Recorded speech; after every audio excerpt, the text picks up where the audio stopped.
Welcome, welcome, welcome back to another episode of On the Way Home.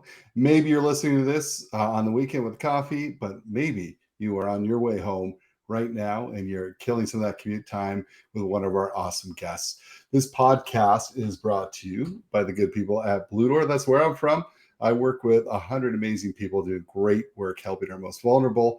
And of course, our partners in crime in this. There's no crime being committed, but they are our partners, the Canadian Alliance to End Homelessness, doing great work. Check out the work they're doing at caeh.ca. And if you want to check out Blue Door and the cool stuff we're doing, very innovative, as we have to be, and creative, go to bluedoor.ca. Listen, I want to get to today's guest. Today's guest is very, very special.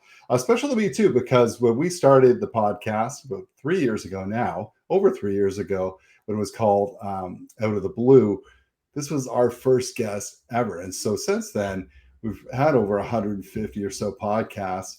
And so glad to have this individual back. He is a PhD, a scholar, academic, and a two-time best-selling author. Of course, I am talking about the amazing Jesse Thistle. Jesse, welcome to the show. Thank you, Michael. It's good to see you. It's good to be your Coke Classic. You got I'm back, the original flavor. So I can't wait to share some of my book and experiences with you guys. Thanks for having me. Yeah, when you say I'm back, it makes me think of Slim Shady, and then I think you are Slim Shady. You are Slim. So Jesse, we were talking about this off air. You are almost half the man. You said 1/3 of you is gone. You're looking extremely healthy and happy. Tell us about that and what was the key? Because I found that super interesting. Yeah, I lost 85 pounds now. I had a severe umbilical hernia that became ruptured. It was like that for about 5 years, and I had been trying to lose weight the whole time. I'd been from my undergrad all the way through my PhD, and I just couldn't lose it. And I couldn't figure out the equation of like, why isn't this happening for me? And so I just started to look at the problem a little differently and said, okay, maybe it's not really about what I'm eating, which is a huge part of it. Maybe it's about the way that I feel. Maybe it's about needing to achieve some sort of happiness. And happiness in my world was only achieved through reducing my workload and stress. And so when that happened, I also decided to eat only whole foods. So salads, chicken, any sort of meat that's cooked, vegetables, the rawer the better. And I walked 16 kilometers a day, and I did about 100 steps a day. So 100 stories, sorry, a day. So all that coalesced last year around this time, and then I just worked through the summer last year, and all the weight came off, and it's permanent because what I did is I changed the way that my hormones work. Actually, I have more testosterone than I've had since I was in my 20s, I would say, just by being physically active and eating whole foods and looking at the problem as a reduction of stress rather than weight. That is inspiring, my friend. I tell you, you lost 85 pounds. I think I found them. I think they're over here with me. So Enjoy them. Enjoy it. enjoy it. We were talking about the one food I know you're infamous for loving. And just to tell people, when you do drop this kind of weight and get healthy, you don't have to give up all the good things in life. You still love your butter tarts, right? That's right. That's right. That's actually a very key point, because what I would do in the past was I would totally restrict everything and go keto and then fall after like a month. But this time around, I kept those sweets in there. And one of those sweets are those kind of like illustrious Canadian butter tarts that everybody loves, right? For me, I'm literally addicted to them. So I try to limit my intake of stuff like that to maybe once or twice a month where I can reward myself. Yeah. When it becomes more of a reward than a daily substance, right? Yeah. Then you're okay for sure. Well, let's talk about all the changes. Big things have happened for you since we last chatted. Probably the biggest is you are a dad. Tell us about that. How's that going? Well, I'm home for the first time in my life, I would say, like truly home.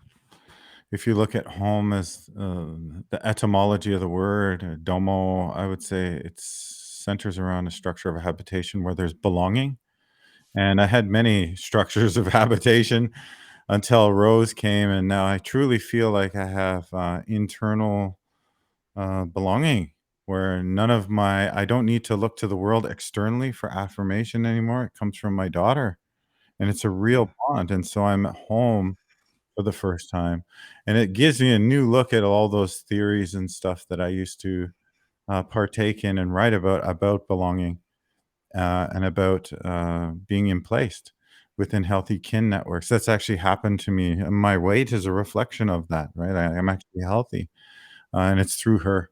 And so it's really wonderful. It's awesome. It's scary. It's powerful. It's a lot of work, but it's also the most rewarding thing I've ever been a part of, right?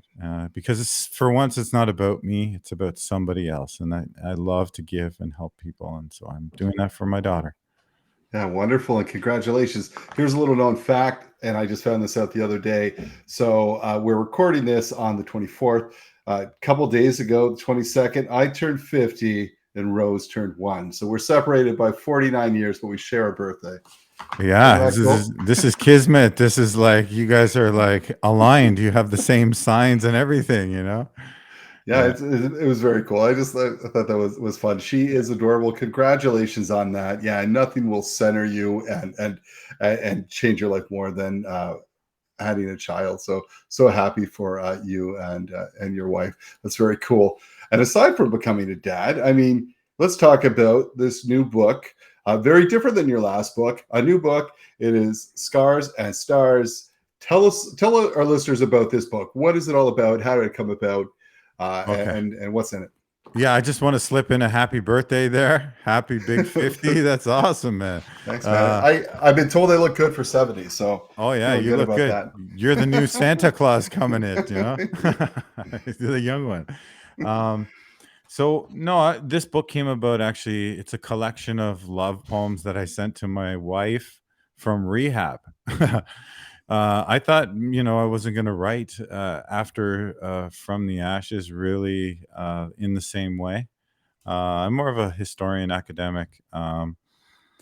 But she came to me one day and she said, Jesse, I got this like collection of stuff that's pretty good that you sent me from way back when you were trying to get in my pants, actually, and I want you to read them because I think they're publishable. And so I read them, and they were okay. So I sent them off to my agent Sam, and Sam loved them right away and sent them off to a couple places and got bites right away. And that's how we ended up at McClellan and Stewart.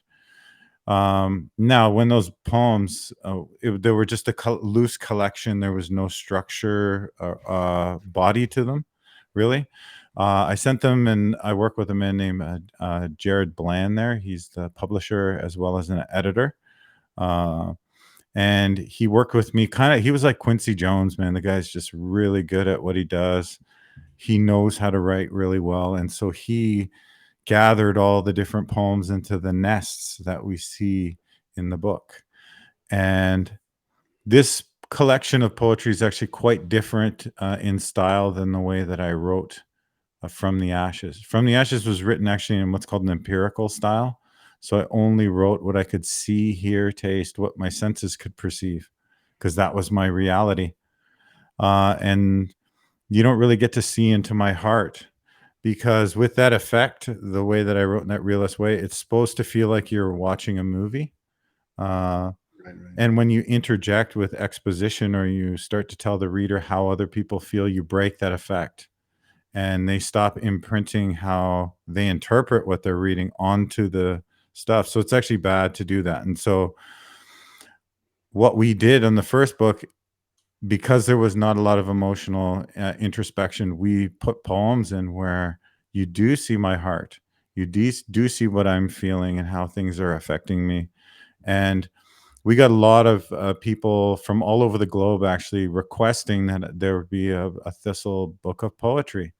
And that's why my wife pulled out these old poems that she had stashed. And even the pacing of the book is different. It's not written in like a fast breakneck type of realist writing, which From the Ashes was. This is written actually in kind of pre 1850 romantic English romantic style of poetry, because that's what came out of me when my daughter was born. And I wanted to retort my earlier style and show readers who've been following my career that I'm not just a one trick pony. I can write in many, many different genres. And this is just the second expression of one of the ways that I can write. Well, and I mean, listen, congrats to you because From the Ashes was a huge national bestseller, and this book is too, right? So you're Yeah. different style completely, same results, bestseller. Tell us about how's that been? Has it's really been taken up? Oh yeah, we just found out recently that "From the Ashes" was, I believe, it's the best-selling Indigenous nonfiction of all time by a Canadian author. Oh So wow, man! it's huge. Congrats, Yeah, like I congrats, yeah. can't top that. I'll never have another book that huge. Um, the second book is a little more subdued. It hasn't had the unleashing onto the world like From the Ashes did. But what's unique about Scars and Stars is that it was picked as one of Indigo's best 10 books of the year. And if Amazing. you go back through their list for the last 10 years or whatever, 15 years that they've had it, I don't think another poetry book, Indigenous or non-Indigenous, has made that list. And so it's already done something historic, you know? And for me, I just take that away and say, wow, this is a pretty ballsy move to come out with a poetry book and then still get on that list, you know? And so I'm just really proud of that. And it launched and it was a national bestseller, which is another rarity for poetry, right? The only other person that does that that I know of is Rupi, Rupi Kaur from Brampton. She's the only other poet that, or Margaret Atwood, of course, but for us lesser known authors is a pretty big deal, right? Well, listen, it's a huge deal. Like we're going into this, different style, different thing, poems, poetry, as you said, knowing that, maybe poetry is not always the best selling thing. And it's not, I'm sure for you, it's not about selling, but you wanted to be successful. Were you nervous? Or how did you feel when you Oh, unleashed this? yeah, I was terrified. I have had great anxiety the whole launch, really. But right before, I was like, "What am I doing?" Like, your style as a realist writer is you're so well known for that. So, immersing people in like breakneck, action-packed type of writing is what I do, and I'm good at that. And so, this style is completely This is a collection of love poems. I can't think of another uh, style that's kind of the antithesis to that, toxic masculinity that I write through. I can admit that I was raised that way. It's part of who I am. But this is me really trying my hardest to connect with my emotions, connect with my love, and honor the people on the streets I was homeless with my wife as well as my daughter and family through love poems. So it's like the polar opposite of what I did before, and Yeah. it's been successful, which I'm so thankful. I really am that I took that chance. It was a ballsy move, but we pulled it off, and I'm happy. Yeah, man, you pulled it off. No, listen, I'm not surprised when you put it out there. I think, and you do take that kind of a risk. I think people really have connected with this book, with the poems. Speaking of which, I was hoping that you could share one of them, one of your faves from the book, or something that you'd like to share Sure. with our listeners. Sure. So in that pre-1850 romantic style, what they used to do is they would reach back into myth, or like Roman or biblical legend, and anchor stories with a moral lesson that's centered around emotion.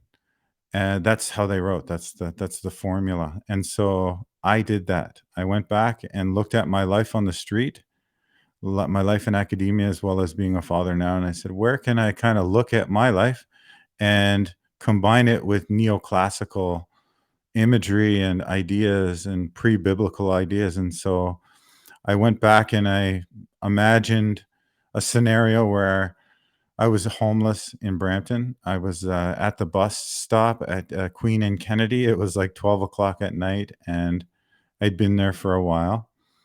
And I was cycling in and out of the shelter system. I was a shelter homeless guy. That's how I did it.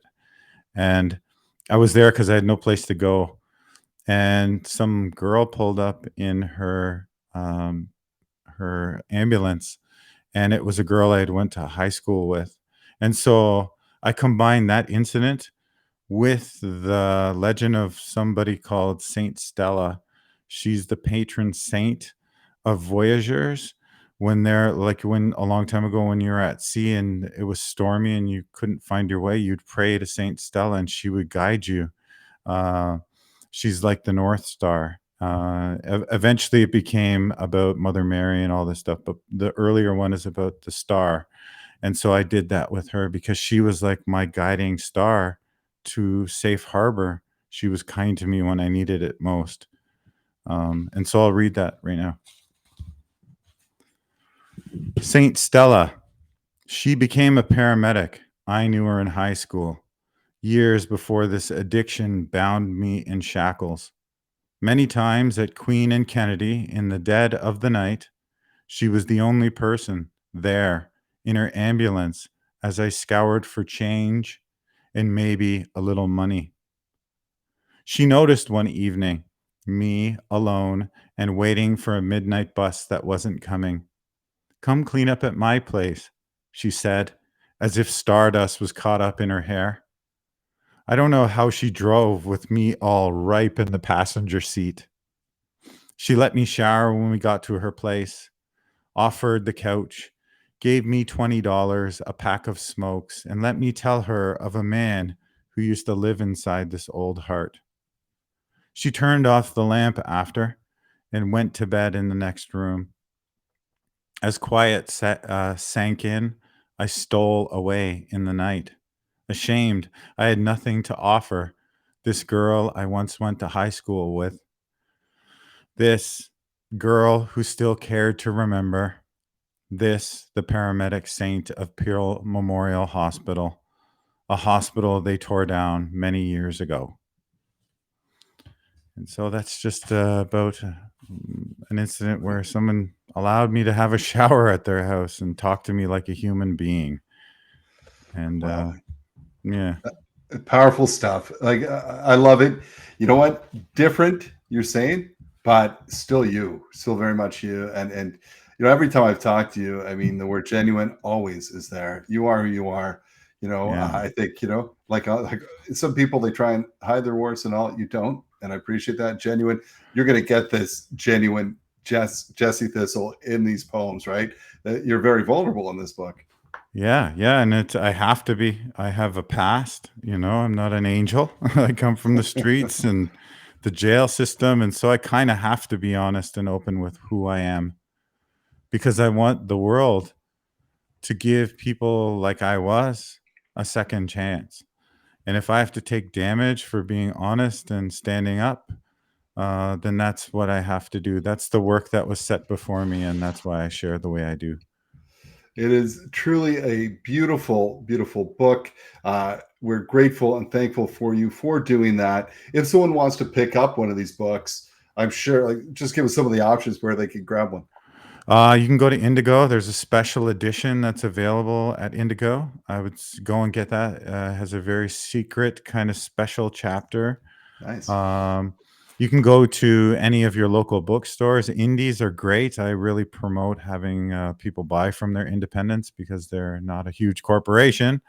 You can of course order it from like standard outlets like Kobo or Indigo. It's basically anywhere where there's a bookstore. This book will be carried because of its prominence already. So Well, listen, hey, the holidays are coming up. Um, you know, I think there's a lot of material things out there that you're like, you're giving for the sake of giving. Give someone, you know, this book. It's beautiful. It will move you. I think you'll really, really enjoy it. Jesse, what is next for you? You know, you're an academic, you're an author. No one wants you to stop, but we also want you to, of course, as you say, take care of yourself as always and your family. What's going on for the future? Any thoughts? Any plans? well, I've been thinking about doing a walking program with my local Indigenous youth center. That's how I got sober a long time ago. A man named Phil Marsh from the running room in Ottawa did a running program with Harvest House with all the addicts. And a lot of us remarkably stayed sober, which is very, very rare, especially for people with chronic addictions like we had. And so I think that I can apply some of what Phil did all those years ago into an active program on the ground. Instead of being in the limelight like I used to be all on all the largest platforms and the largest agencies. I became kind of a face of homelessness, which was okay. I did some work there. I brought the definition out, whatnot. But now what I'm doing is I'm doing a lot of more anonymous work behind the scenes. I find it a lot more rewarding, actually. And I'm actually making a bigger difference, I think, in doing that. Like if I see someone struggle that they can't wash their clothes, I will send them a washer and dryer. Like if it's a single father that can't, has no one to help him. Um, speaking gigs, I get them to sign over to agencies that help people that I know. And I just do multiple stuff like that. And it's more muted and more quiet. And I kind of like it better. So that's what I'm up to now. And I hope to do more of that for the community. You're making a difference, man. Absolutely. And that's, I don't know. How can people like you even more? Like just doing that. This is not about the limelight. This is actually about truly making a difference moving forward. And that's so cool. And I think also, and you know this, for a lot of people, exercise, you're not trying to make the next, Olympic team. You're actually, when you think about in that work that you said that helped you when you needed it, it really is the mental and spiritual part of taking a walk in nature or getting your mind through that. I'll tell you this, Jesse, I've been working out since I was 13 without a break, right? And to me, if I miss that, my day is messed up. Now, maybe it's some form of addiction too, but to me, it's not about so much physically. Yes, I want to feel better, but mentally, man, does it ever focus me? Same for you, or? Oh, yeah. Yeah. I would say that exercise and movement, be that resistance training or long distance cardio like I do, it really focuses the mind in a way that you can't get metaphysically. So it has to come through your body. You have to. You are a thinking creature. Your body's attached to your brain. And so to think properly and have the proper chemicals and hormones in your body to think straight and be balanced, you do need to work out. You do need to do something because we were designed that way in the wild or wherever we come from, right?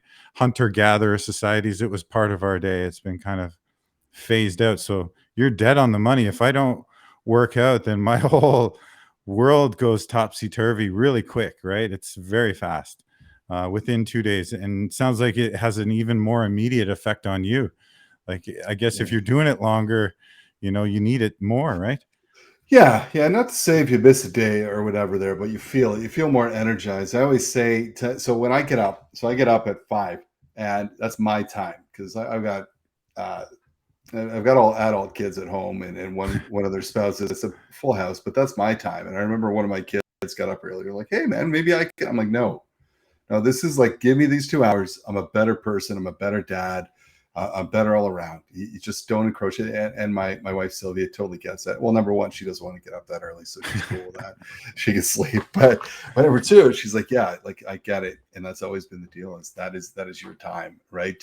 I read, that I work out, and again, it's nothing to do with competitive sports. And everyone has to find. You have to find. I would say to my kids, find what you like, because if you hate it, you're not going to do it for long. Like some people hate Yeah. elliptical, some people need outdoors because the connection to nature, right? Just find what you love, and then you're more likely to stick to it, right? So I, Yes. yeah, and just the journey too. Well, you're looking great. Great things are happening. Congratulations on the birth of your daughter, her 1 year. She's going to be now running around. Congrats on the new book. Just great things happening. I think they will continue always. Jesse, we are grateful to have you on the program, but to have you just around sharing all that you do. It's just amazing. Thank you. Can I read one poem and leave it on like a really a tender note? Yeah, of course. That would be beautiful. So this book is ultimately I wrote it, and I know that my daughter in 20 years is going to read this, right? And she'll have an archive of her very beginning. And so this is a poem I wrote about her. It's called Tootsie Roll. She's my hard rock candy. She's got me wrapped like old school hockey cards. This little piece of licorice made in heaven, this blessing of sugar. I love how sweetness lays on her baby back, flips onto her stomach, and does her little Tootsie Roll move, and turns into the cutest piece of confectionery in all of North America. my sweet, sweet baby girl Rose. That's it. Beautiful. Yeah, that is the way to end. You see, and that's why we need an author to end this program. So thank you so much, Jesse. Thank you. Appreciate your time. Appreciate the book. Listen, everyone. Go check it. Like Jesse said, anywhere you can find. You can buy a book. You can buy Scars and Stars. Check it out. You will not be disappointed. Just a wonderful guest to have on the program. We will see you next time on the way home.